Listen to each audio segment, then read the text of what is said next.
코로나19 백신 공급 부족 사태로 전 세계에 백신 대란이 일고 있는 가운데 캐나다 정부가 자체 백신 생산으로 경쟁력 확보에 나섭니다. 저스틴 트루도 총리는 2일 정례 기자회견에서 국내 백신 공급난을 완화하기 위한 방책으로 미국 제약회사 노바백스와 함께 몬트리올에 있는 캐나다 국립연구위원회 소유의 생산기지에서 백신을 생산하기로 합의했다고 밝혔습니다. 이로써 백신 공급에 차질을 빚어오던 캐나다의 접종 계획에 숨통이 다소 트이게 됐습니다. 정부는 올 여름까지 몬트리올 생산기지의 건설이 완료되는 대로 노바백스가 개발한 백신 생산에 착수한다는 계획입니다. 이번 계약에 따라 앞으로 캐나다는 매달 약 200만 회분의 백신을 자체 생산할 수 있게 될 것으로 보입니다.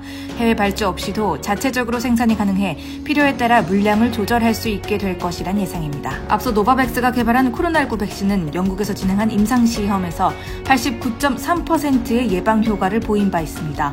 특히 노바백스의 백신은 영국에서 처음 발견된 전염성이 더 높은 변종을 예방하는 데 효과적인 것으로 알려졌습니다. 이에 캐나다 정부는 지난달 22일 노바백스와 5,200만 회 분량에 대한 공급 계약을 체결하고 차후 최대 2,400만 회 분량을 추가로 구입하기 위한 선택권을 행사할 수 있도록 합의했는데 이는 약 3,800만 명인 캐나다 전체 인구 수보다도 2배 많은 물량입니다. 다음 뉴스입니다. 1년 가까이 진행되고 있는 코로나19 사태로 인해 코로나 블루를 호소하는 캐나다 젊은이들이 점점 늘어나는 것으로 조사됐습니다. 연방통계청이 1일 발표한 캐나다 젊은이들의 건강에 대한 보고서에 따르면 오늘날 캐나다 15세에서 30세 사이 젊은이들의 정신건강은 10년 전에 비해 가뜩이나 악화되는 추세였는데 코로나19 사태까지 겹치면서 위기가 심화되고 있습니다. 코로나19 사태가 시작된 이후 캐나다의 20대 확진자 비율은 전체 연령대 중 가장 높은 비율을 차지하지만 중증으로 이어지는 경우는 드뭅니다. 코로나19가 젊은 세대의 신체적 건강에 끼치는 직접적인 영향은 그리 크지 않다는 것을 의미합니다. 그러나 코로나19로 인한 정신건강 악화를 호소하는 젊은 세대의 비율은 다른 세대보다 더 높다는 것을 확인할 수 있었는데 통계청의 조사에 따르면 지난 2010년 본인의 정신건강이 좋은 상태라고 답한 15세에서 30세 사이의 여성은 76%였지만 2019년에는 단 54%로 줄어들어 2010년의 조사 결과와 큰 차이를 보였습니다. 자신의 정신건강이 좋다고 답한 젊은 남성 또한 같은 기간 사이에 77%에서 66%로 약 10%포인트 하락했습니다. 게다가 코로나19 사태까지 겹치면서 지난 2020년 여름 기준 자신의 정신건강이 양호한 상태라고 답한 15세에서 30세 사이 여성은 40%에 그쳐 팬데믹 이후 시작된 사회적 거리두기와 학교 폐쇄 그리고 비필수 여행 금지 등의 여러 제재가 젊은 여성의 정신건강에 특히 부정적인 영향을 끼치는 것으로 나타났습니다. 다음 소식입니다.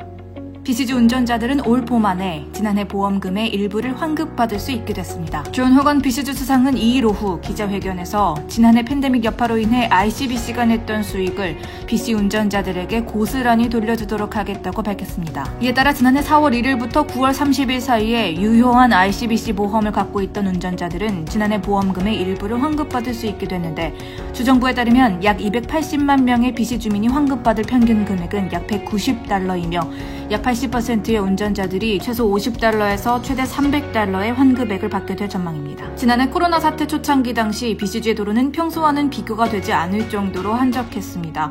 비필수 이동 자제령과 같은 제재와 재택근무 확대에 따라 교통량이 크게 줄어들면서 ICBC 보험액 청구 건수 또한 감소할 수 있었고 이로 인해 ICBC는 지난 2020-21 회계연도 초기부터 예상치 못한 큰 수익을 내게 된 것인데 BC 주정부는 팬데믹으로 인해 ICBC가 수익을 내게 되면 운전자들에게 환원하겠다는 뜻을 밝혀왔습니다. 호건 수상은 우리 정부의 목표는 BC 주민들의 삶을 조금이라도 더 풍요롭게 만드는 것이고 ICBC의 수익을 운전자들에게 나누어주는 것 또한 그 일환 중 하나라며 운전자들이 환급 수표를 곧 받을 수 있도록 하겠다고 전했습니다.